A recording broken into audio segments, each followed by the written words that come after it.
Telangana news today में आपका खैर मकदम है। आइए देखते हैं आज की हेडलाइंस में। अनस मलिक। अक़लियती और इक़ामती junior college girls normal intermediate में शानदार मुज़ाहरा। मां की गोद से फिसलकर शिरख़ोर बच्चा वाटर सम्प में गर्क। हैदराबाद के पुराने शहर में अफसोसनाक वाक़या। हैदराबाद में नाबालिग आशिक और माशूक की इज्तिमाई खुदकुशी।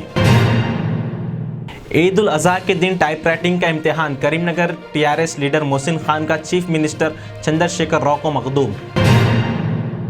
हैदराबाद में मोदी का जलसा आम। ट्रैफिक तहदीदात, मेट्रो रेल भी मुतासिर।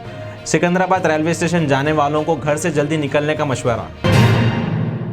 टीआरएस रुकने पार्लियामेंट नाना नागेश्वर राव के खिलाफ इन्फोर्समेंट डायरेक्टरेट की कार्रवाई। 96 करोड़ रुपए के असासे खर्च। नुपुर शर्मा के खिलाफ लुकआउट सर्कुलर की नोटिस जारी। मगरिबी बंगाली पुलिस के इक़दाम। हैदराबाद से दिल्ली जाने वाली ट्रेन में लगी आग। हिंदुस्तान की आज़ादी में मुसलमानों का किरदार। मजलिस इत्तेहादुल मुस्लिमीन के ज़ेर एहतमाम इल्मी व तहक़ीक़ी सेमिनार, जलसा आम और तारीख़ी मुशायरे का इनेकाद।